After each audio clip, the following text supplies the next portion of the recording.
राधे कृष्ण दोस्तों। कहते हैं पितृपक्ष के इन दिनों में हमारे पूर्वज धरती पर आते हैं, कभी भूखे प्यासे, कभी अधूरे कर्मों से बंधे, कभी क्रोध और कभी दंड देने, लेकिन उनके हृदय में अपने वंशजों के लिए अथाह प्रेम होता है। आज मैं आपको ऐसी ही एक सच्ची और रहस्यमयी कथा सुनाने जा रही हूँ। बिहार के एक छोटे से गांव में रामेश्वर नाम का किसान रहता था। पिछले कई पितृपक्षों से वह यही सोचता कि अब वह अपने पितरों का श्राद्ध करेगा, अब करेगा, लेकिन कभी गरीबी और कभी व्यस्तता के कारण वह कभी भी श्राद्ध कर्म नहीं कर पाया था। एक बार फिर पितृपक्ष आने वाला था, लेकिन उसके पहले ही उसका 10 साल का बेटा राजू गंभीर बुखार से पीड़ित हो गया। कई दिन बीत गए, राजू ठीक ही नहीं हो रहा था। डॉक्टर ने भी जवाब दे दिया था कि न जाने कौन सी बीमारी हो गई, कुछ पता ही नहीं चल रहा। तभी देखते देखते पितृपक्ष का समय भी आ गया। घर में मातम सा माहौल हो गया। लोग राजू की बीमारी को लेकर रोने धोने लगे। जब रात के समय सभी सो गए, तब चांद की रोशनी में रामेश्वर अपने बेटे राजू के चारपाई के पास बैठे हुए अपने भाग्य को, अपने गरीबी को और भगवान को कोस रहा था। तभी उसी रात अचानक रामेश्वर ने देखा, आंगन में तुलसी चौरे के पास धुंध सी फैली है।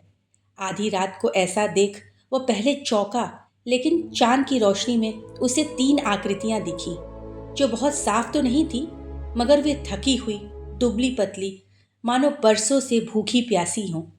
पर उनके चेहरे पर कोई क्रोध नहीं था, बल्कि असीम करुणा और प्रेम था। रामेश्वर ने डरते हुए धीमी आवाज में पूछा, आप कौन हैं? उत्तर आया, बेटा, हम तुम्हारे पितर हैं।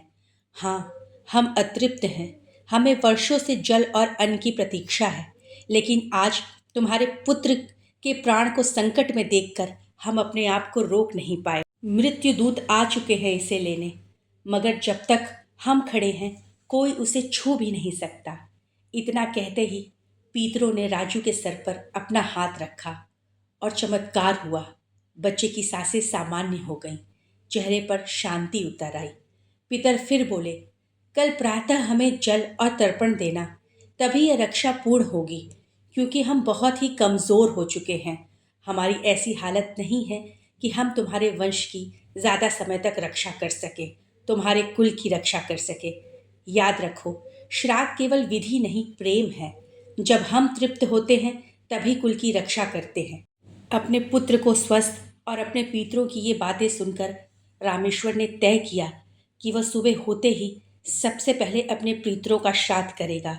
और ऐसे ही सुबह होते ही रामेश्वर ने श्रद्धा से श्राद्ध और पिंडदान किया। उसका बेटा पूर्णतः स्वस्थ हो गया और घर से सारी विपत्तियां धीरे धीरे मिटने लगी। तो दोस्तों, याद रखिए, श्रद्धा से किया गया श्राद्ध पितरों को तृप्त करता है और वंशजों की ढाल बनता है। उनका आशीर्वाद मृत्यु के द्वार से भी रक्षा कर सकता है। अगर आप भी पितरों को स्मरण करेंगे तो उनका आशीर्वाद हमेशा आपके जीवन को सुरक्षित रखेगा और आपके कुल की रक्षा करेगा। इसी के साथ बहुत बहुत धन्यवाद।